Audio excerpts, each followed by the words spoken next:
Family Theater presents Jeanette MacDonald and Will Rogers, Jr.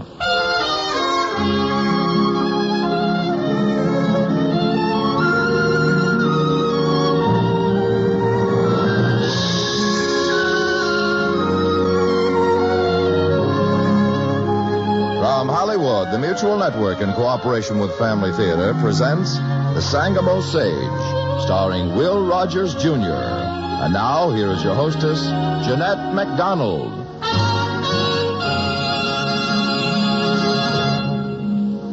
Thank you, Tony Lafrano. Family Theater's only purpose is to bring to everyone's attention a practice that must become an important part of our lives if we're to win the peace for ourselves, peace for our families, and peace for the world. Family Theater urges you to pray. Pray together as a family.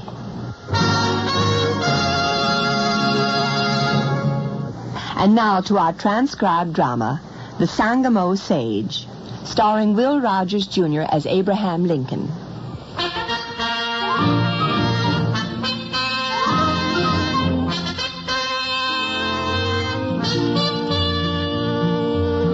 By the time he was 24, he had gone bankrupt and was over $1,000 in debt. None would deny he was an excellent wrestler, a swift cornhusker, and told a funny story better than most. But apart from the fact that he could read and write, his New Salem neighbors didn't feel he had any qualifications to be deputy surveyor of Sangamon County. He didn't know a chain from a circumferenter or a logarithm from either. But here this morning, they'd seen him start out on foot bright and early to walk 20 miles to Springfield to ask a Democrat for a job he didn't know the first thing about. But that's how he did. That was Abe Lincoln.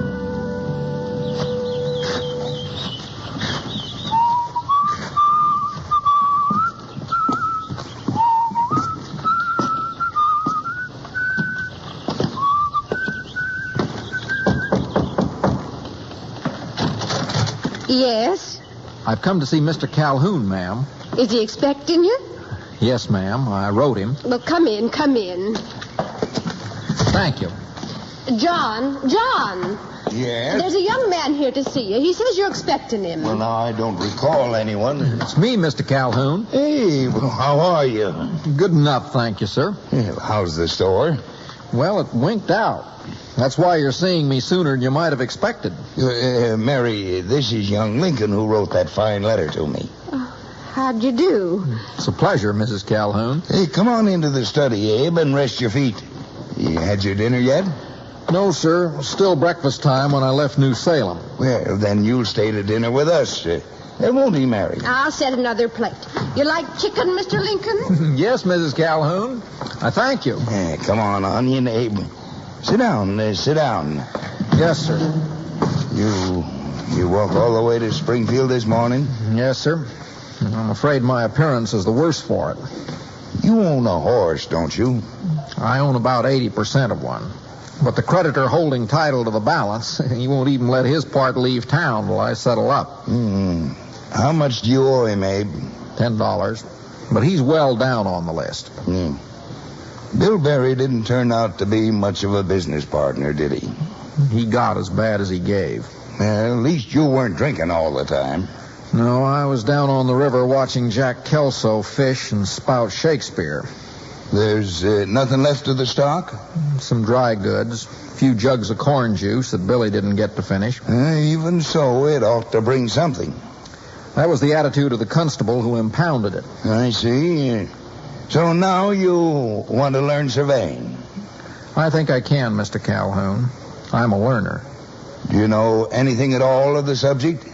Only that, well, a man couldn't expect to be your deputy without a thorough understanding of it.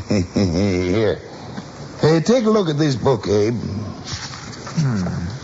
The Theory and Practice of Surveying by Robert Gibson.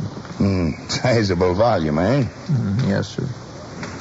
I could learn it. And you'll need someone to coach you. Schoolmaster in New Salem, Mr. Mentor Graham, he'd coach me.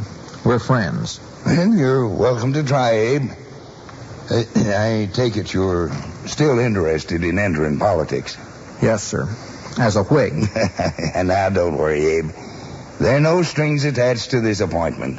Well, I appreciate that, Mr. Calvin. That is, if you get it. Dinner's on the table. Yeah, right away, dear. There's a pitcher and a bowl in the kitchen, Mr. Lincoln, if you're wanting to wash up. Indeed I do, ma'am. I'll only be a minute. Oh, use the towel on the rack. Yes, ma'am.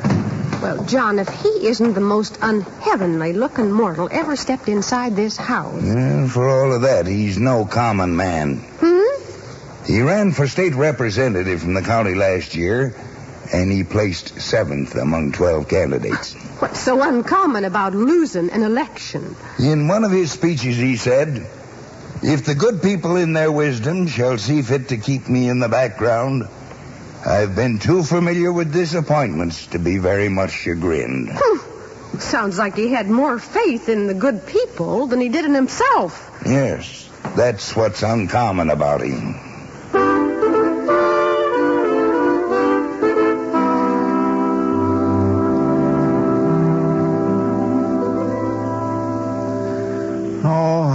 I don't know, Mentor. Start over from the beginning, Abe. Maybe I'm not cut out for this any better than I was for trading. A man's got to have a nose for trading. Plus gumption. You whopped every man in the county who'd stand up to you. It's not a case of gumption. You've got a brain and a tongue. Now start over. There are 3 different horizons. Now there are 3 different horizons. The apparent, the sensible, and the true. The apparent horizon... The apparent or visible horizon. The apparent or visible horizon is the utmost apparent view of the sea or the land. There's 2 more. The sensible horizon is a plane passing through the eye of an observer, perpendicular to a plumb line hanging freely. That is the most uninstructive collection of words ever assembled in a single sentence. It's highly instructive. A pane passing through the eye of a plum tree. A plane. The only person who could understand that is the man that wrote it. I'll wager it's not too clear to him. It's as clear as spring water. Would a plane parallel to the horizon be horizontal or vertical? Word parallel does not appear in that proposition. It's implied in the phrase through the eye of an observer. You think the observer's going to be lying on his back with his head rolled sideways? Well, I've always found that a very restful posture. Now, don't try joking your way out of this. He's going to be standing flat-footed, and the sensible horizon is the horizontal plane he sees at right angles to the plumb line. Hanging freely. You're getting tired, Abe? No, Mentor. It's most midnight. You working again tomorrow? Yeah, over at Jim Short's place. Huskin? He'll be finished in another day or so. Abe, you can't keep up a pace like this. I shouldn't have to for much longer. Why, we're better than halfway through the book. You haven't had a good night's sleep in a month. Oh, yes, I have. And you won't get but 4 hours tonight if you start right now. Well, I managed to catch a few winks during the day. Well, that's not how Jim Short tells it. What? He says you're husking 2 loads of corn to his 1. Well, you know, Jim does a sight of sleeping on the job himself. Oh, Abe. Now let me try it once more, Mentor, and then we'll call it quits. Well, just once. And don't prompt me now. All right. There are 3 different horizons. The apparent, the sensible, and the true. The apparent or visible horizon is the utmost point of view, most apparent point of view of the sea or the land. The sensible, now let me get this by myself. The sensible is a plane passing through the eye of the observer, perpendicular to a plumb line hanging freely. Good, Abe, good. Now there's one more, I say. The true horizon.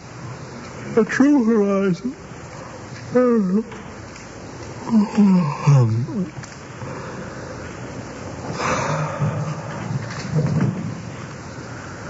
Abe.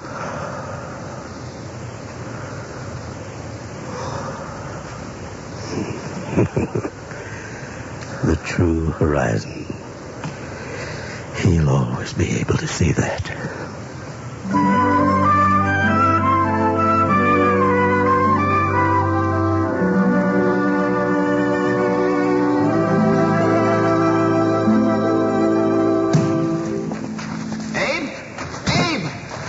morning to you, Mr. Kelso. Abe, I just heard the great news about your appointment. Yes, I guess I'm going to be a surveyor after all, Jack. A man who doth bestride the narrow world like a colossus. Let us hope. Then why, pray, does one of your high station pass the morning chopping wood? Because I aspire to even greater heights. Oh? I would bestride my horse. So I borrowed $10 from Russell Godby to pay off Winter Hall, and now I'm working it out. Good deed, Godby. How far that little candle throws his beams, so shines a good deed in a naughty world. Abe, when do you start work? As a surveyor, first thing in the morning. For Mr. Godby. Well, it all comes clear now. How much are your fees? $3 a day. What do you bet he tries to pay you off in buckskin? Abe! It's Nancy Graham. Running like the wind. Abe! Father says you to come right away. What's the trouble? It's that man from Rock Creek who holds the promissory note you took from the Trent brothers. What about him? He says they've skipped and it's your responsibility to make good what's owing him. Well, he'd have the store and everything they've left. Well, he says that's not enough. And the constable agreed with him. What constable? Down at Rutledge Tavern. He took your horse and saddle and your surveying stuff. He impounded my instruments, too? Uh-huh, everything. You got to go down there, Abe. Oh, it wouldn't be any use, Nancy. Mr. Hunter's within his rights. But, Abe, you can't work without those instruments. The law's the law, Jack. I'm in the man's debt. When's the auction, Nancy, did they say? Mm-hmm, sometime tomorrow. Abe, maybe you could somehow borrow the money to buy back your stuff. I've done enough borrowing. Not near as much as you have lending. Why, there's lots of folks hereabouts who still haven't settled what you carried them for. Yes, and that doesn't augur well for me either. How do you mean? Neither a borrower nor a lender be. For loan oft loses both itself and friend, and borrowing dulls the edge of husbandry. Hamlet, Act 1.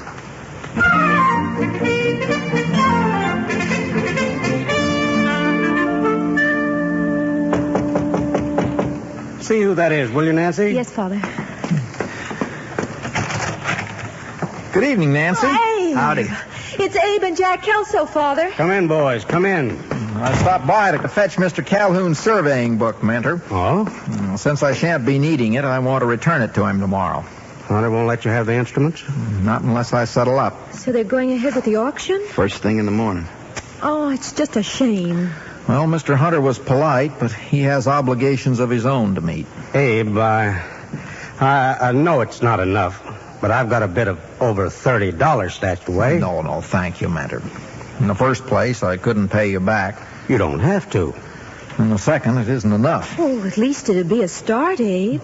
I've got an $1,100 start on my creditors already. That seems as efficiency, eh, Jack? 'Tis enough. 'Twill serve. So, Mentor, if you let me take the book. Of course, Abe. Right there on the top shelf. Thank you. No, in a way, I hate to give it up. Abe, I must confess I don't see the rush. Well, Mr. Calhoun will be appointing another deputy now. If he's much like his predecessor, he'll be in sore need of this volume. Well, promise me one thing, Abe. If you can't fetch a ride to Springfield tomorrow, come by and take my mule. I think I'll manage, Mentor. You're crazy walking that distance.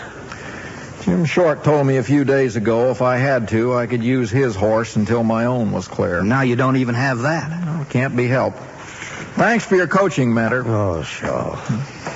Even if I never put it to practical use, it's taught me a fine $5 word for describing my progress today. Well, which word's that, Abe? Ecliptical. Meaning what? Oh, roughly, it means going around in a circle. Oh. Come along, Jack. We're keeping Mentor up past his bedtime. All right. Glad you stopped by, Abe. Night, Jack. Night, Mentor. Good night, Nancy. Good night, Abe. Want to stay over to my place tonight, Abe? Thank you, Jack. I'm feeling restless. I think I'll stroll a little and try and do some figuring. Abe? Abe, I'm a poor man to be given counsel, and you may think less of me for saying this. Right now, I couldn't think less of anyone than I do myself, Jack. Go ahead.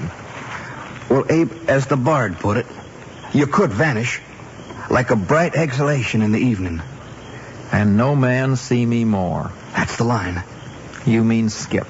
Well, Abe, it was good enough for the Trent brothers, and before them, Denton Offutt, and... I'd be a liar if I said I hadn't considered it. Why you've hung on this long's a puzzle to most folks in New Salem anyhow. You've no real home here, no family. I've got friends. Friends like me owing you for coal oil and whiskey. And paying me back 10 times over in companionship. It won't balance a ledger, Abe. And it won't get back your horses or your measuring tools. Now, you've just put your finger on a very sound reason for my not skipping. What's that? I've nothing to skip with.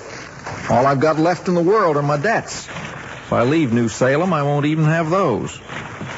Abe, do you think you know enough to start up as a surveyor somewhere else if you had your tools? If I had them, I could start up right here. Well, Abe, what if you had to do something to fetch them that make it unpopular for you to start up right here? What are you digging at, Jack? I was looking around at that shed back of Rutledge's stable earlier tonight where the constables got your stuff locked up. Uh-huh. Abe, that's a terrible flimsy thing. The shed? Looks like a good breath of wind blow it right over. I never paid it much mind. Well, you ought to see around the back of it. There's a board about, so wide, and I swear, Abe, I don't know what's holding it up. Hard to believe a man like Rutledge would allow his property to fall into such disrepair. Well, Abe, I'm not asking you to take my word I'm for it. perfectly willing. Well, there's no need to. Now, his place is just up the road. Come on, you can see it for yourself.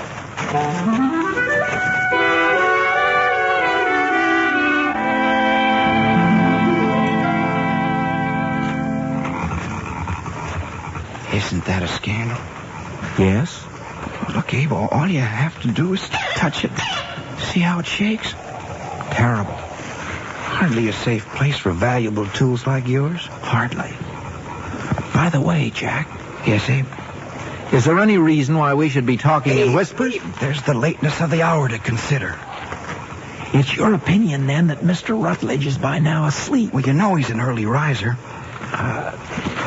Jack. Say, I just spied a curious thing, Abe. What's that? Inside the shed there, just past them loose boards. Look, isn't that your tool case? Quite likely. You know, I just now spied something curious myself. Oh? Yeah, this loose board. It's the only loose one along the entire back wall. By George, you're right, Abe. I don't think it'd take much to put it to rights. Oh, now, Abe, Just a few bottom pegs here are loose. Now, you don't want to do anything rash. Just get this flat rock here. Abe, think what the bard says about noise that splits the ears of the groundlings. Each of these pegs a sharp tap like so. Gently, Abe, gently. Use all gently. And so? Abe, you'll wake up the whole neighborhood. There, it's as good as new. You want the constable down on us? Soft. What light through yonder window breaks? It's Rutledge. You woke him up. Abe, we got to get out of here. Run! Run! Lead on! Gallop apace, you fiery-footed steed!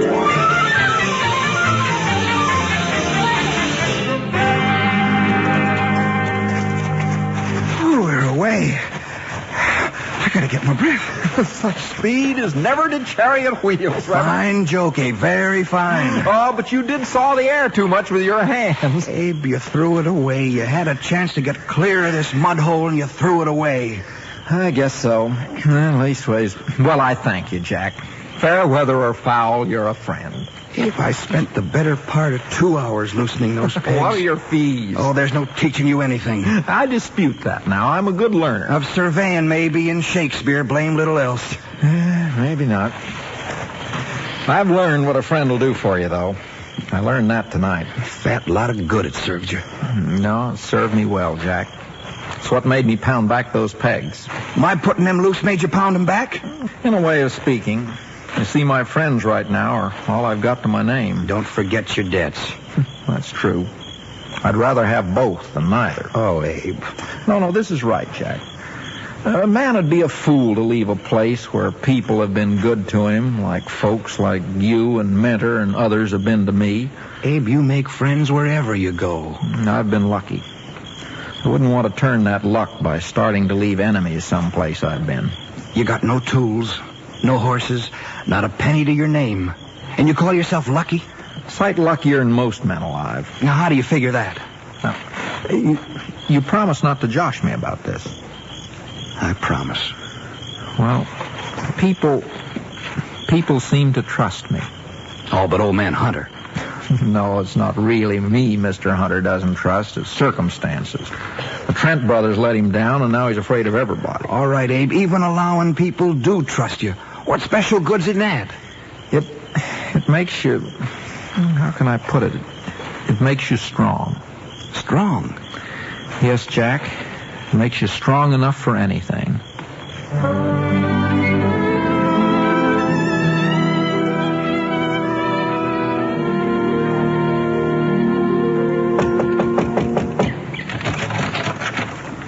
Good morning, Mrs. Short. Oh, Abe, come in. Come Thank in. you.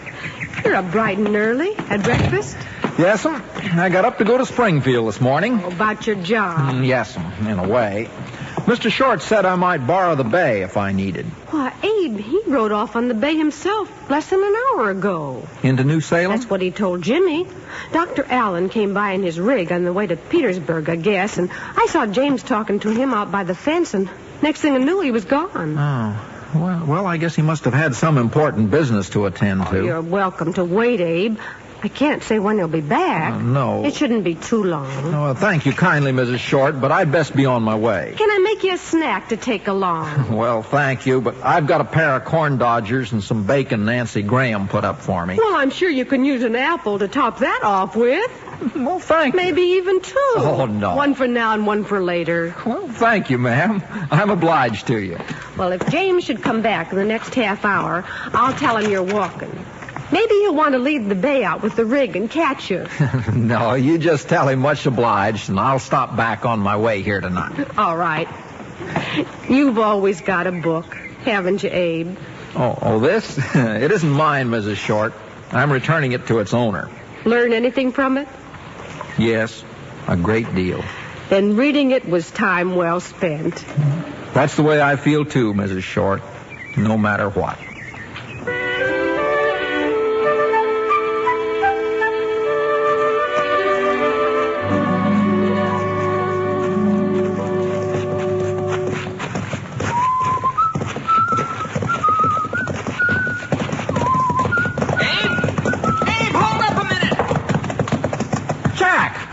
What have you done? Now, hold on.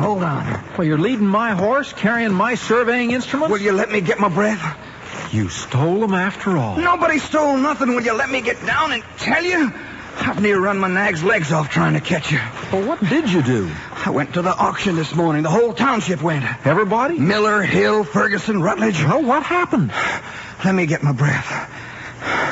Well, the constable got up and said your stuff was for sale to the highest bidder.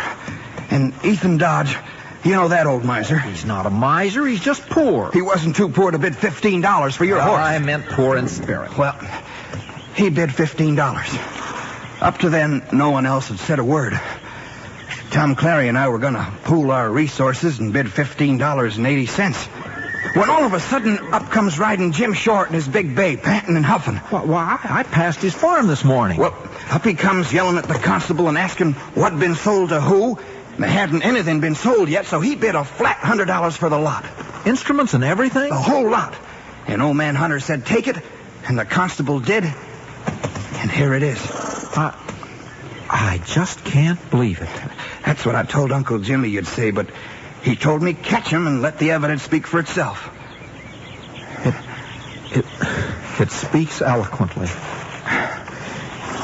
Seems as though my whole life is always being put together by my friends, for the people who have trust in me. Well, they seem to trust you enough to want you as deputy surveyor of Sangamon County. So it appears. Abe, you better mount up and get at it. Yes. You know, it's a thing to conjure with. What's that? My friends. Here, Abe, don't forget your surveying tools. Oh, thank you. Abe, what do you mean it's a thing to conjure with? Well, they're sending me off to be a surveyor. That's just to Springfield. I know. I wonder how far they'll send me before they're through. Maybe all the way to Chicago. Maybe. Good luck, Abe. Good luck, Jack. And I thank you.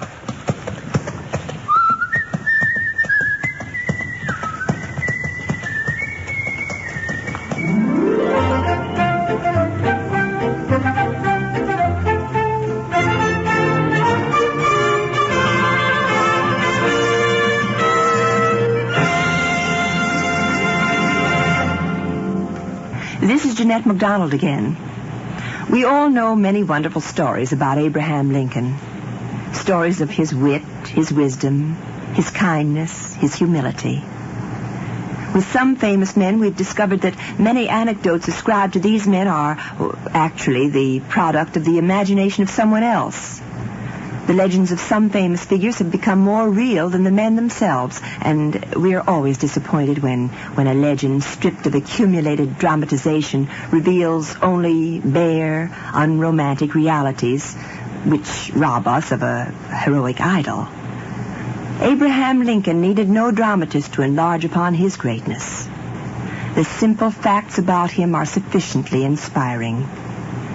He rose from the humblest circumstances to bring grace and historic strength to the highest office in our land. He was tall and awkward. He was physically powerful, but he was truly a gentle man. Despite his ready humor, he gave the impression of sadness, too. He always had to carry most of his burdens alone. But the record of his deeds, and everything he wrote or said, proved his deep affection and tolerance for all mankind. During the time of the terrible crisis in our country's history, this lonely man held unswervingly to the truths he knew to be inviolable. Not even that tragic civil war with all its heartbreak, famine, and woe, and not even the doubts and the hatreds and the plots against him turned him from what he firmly believed to be the source of his strength. He wrote, "I've often been driven to my knees by the overpowering realization that I had nowhere else to go. My own wisdom and that of all about me seemed insufficient to the day." Abraham Lincoln considered our Union a family of states that must, at whatever cost, remain united. The principles which worked for him almost 100 years ago, and for Jesus nearly 2,000 years ago, and for the prophets for centuries before that, will work just as surely for us today. On February the 13th, 1947, Family Theater came into existence, dedicated to what we believe to hold the guidance to world peace.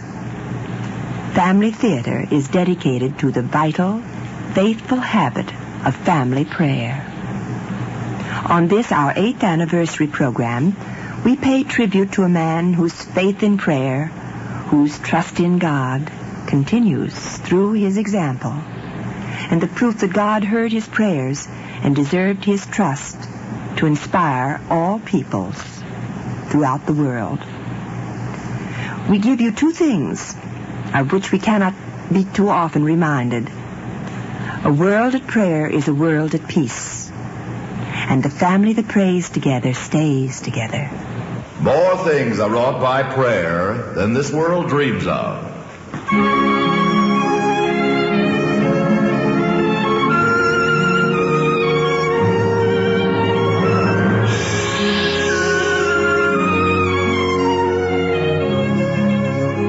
From Hollywood, Family Theater has brought you transcribed The Sangamo Sage, starring Will Rogers Jr. Jeanette MacDonald was your hostess.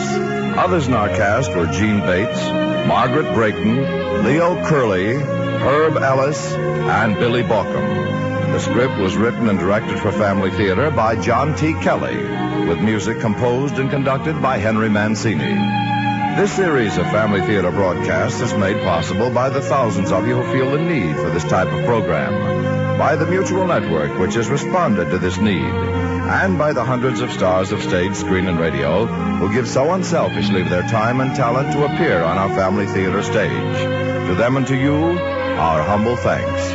This is Tony Lofrano expressing the wish of Family Theater that the blessing of God may be upon you and your home, and inviting you to be with us next week when Family Theater will present Uncle Jim, starring Donna Reed. Jack Haley will be your host. Join us, won't you?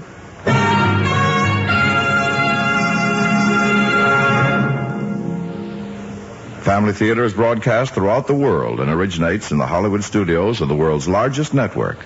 This is Mutual, the radio network for all America.